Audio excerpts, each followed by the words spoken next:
Kamusta mga kabarangay? Welcome back sa ating channel. Ngayon ay sabay-sabay nating alamin kung bakit humantong sa hiwalayan ang dating magkatambal na bansang North at South Korea. Pero bago yan, kung bago ka pa lang sa ating channel, ugaliing mag-subscribe at pindutin mo na rin ang notification bell para updated ka sa mga informasyon na gaya nito. Simulat sa pool ay iisang bansa lang ang North at South Korea. Gaya ng sinaunang siglo, noong panahon ng Joseon Dynasty, ang Korea ay iisa lamang. Iisa ang kultura at iisa ang wika na bumibigkis sa bawat isa. Sadyang malayo sa sitwasyon ngayon na nahahati sa isa sa pinakakatakot-takot at armadong border o hangganan.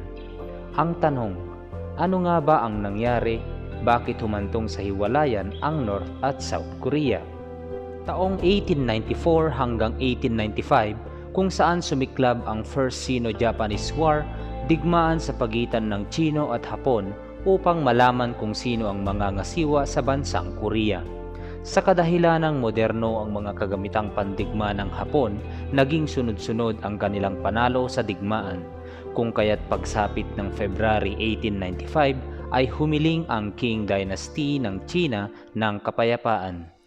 At ng taong 1910 ay formal nang nagdeklara ang Japan na ang Korean Peninsula ay kasama na sa kanilang imperyo.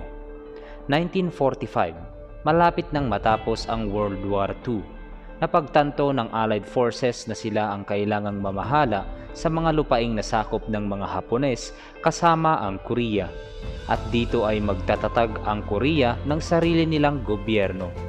Samantala bilang miyembro ng Allies, alam ng Estados Unidos na sila ang mangangasiwa sa pagsasauli ng Pilipinas at sila din ang mangangasiwa sa Japan, yaman din lamang na sila ang nagpasuko dito.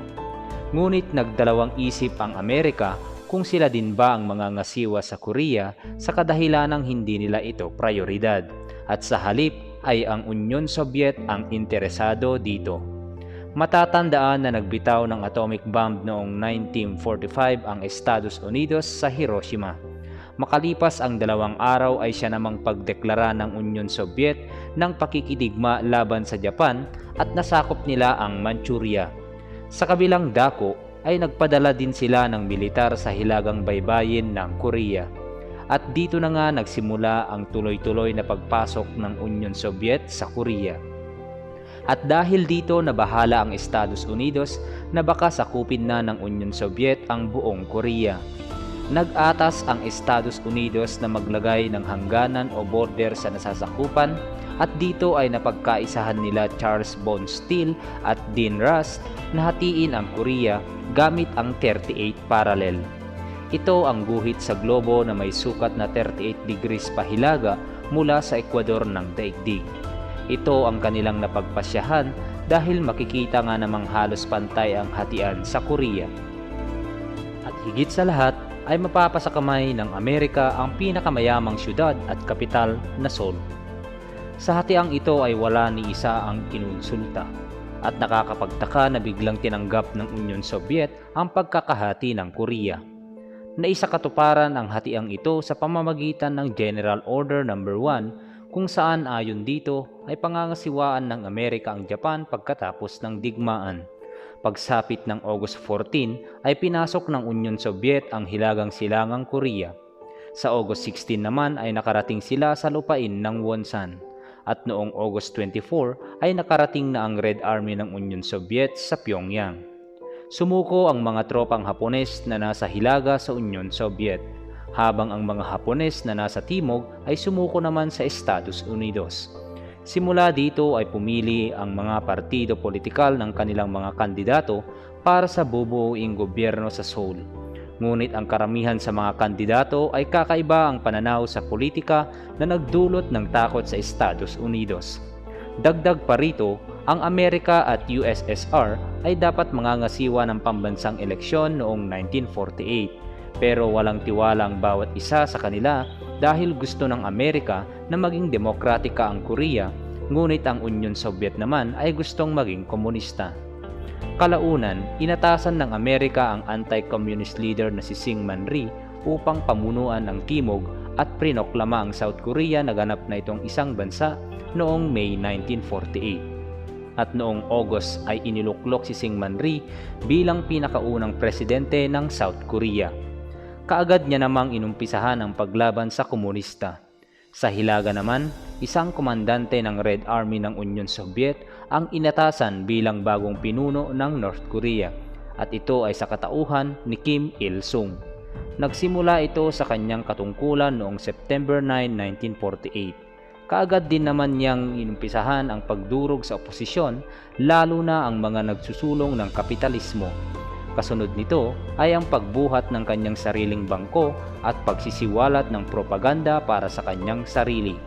At pagsapit ng 1949, unti-unting umusbong na parang kabuti ang mga bantayog at monumento nito, at dito ay tinawag niya ang kanyang sarili bilang isang great leader.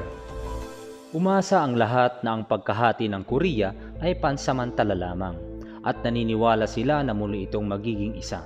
Ngunit sa kadahilan ng magkaiba ang kanilang paniniwala at magkaiba rin ang kanilang sistema politikal, hindi ito muling nagkasundo.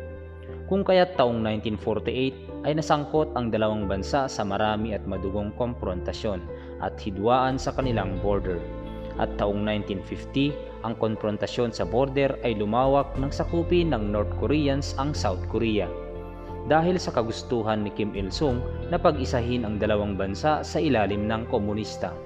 At ito ang naging mitya ng Korean War.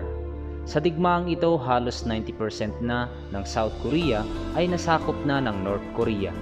Ngunit sa tulong na rin ng United Nations ay unti-unti nilang nabawi ito. Pursigido din silang lagpasan ang 38 parallel upang sakupin ang North Korea. Pero nagbabala ang China na lalahok sa digmaan kapag ginawa ito ng US. Hindi nagpatinag ang Amerika, at dahil dito, nagpadala ng tropang militar ang China na nagpaurong sa mga kasundaluhan ng United Nations. Nagtagal ang labanan mula June 1950 hanggang July 1953. Umabot ng 3 milyon ang namatay sa digmaang ito.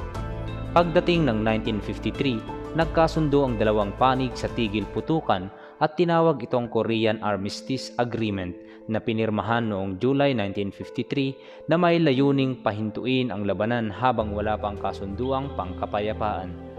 Nagkasundo rin sila na magkaroon ng Korean Demilitarized Zone o tinatawag na DMZ na may lapad na 4 kilometers at habang 250 kilometers na naghihiwalay sa bawat bansa. Sa makatuwid mga kabarangay, ang minadaling paglagay ng hangganan o border ng Estados Unidos ay nagdulot ng pagbuo ng dalawang di magkasundong bansa. At hanggang ngayon, ang hiwalayang North at South Korea ay nagpapakita pa rin ng tensyon at kontrobersya. So ayan ang hatid kong informasyon sa inyo mga kabarangay. Naway nakapulutan nyo ito ng aral. Paalala lang na hindi pantawid gutom itong rasyon, kundi isa lamang karagdagang impormasyon. At kung nagustuhan mo ang ating informasyon, mag-iwan lang ng like at opinion sa comment section. Hanggang sa muli, paalam!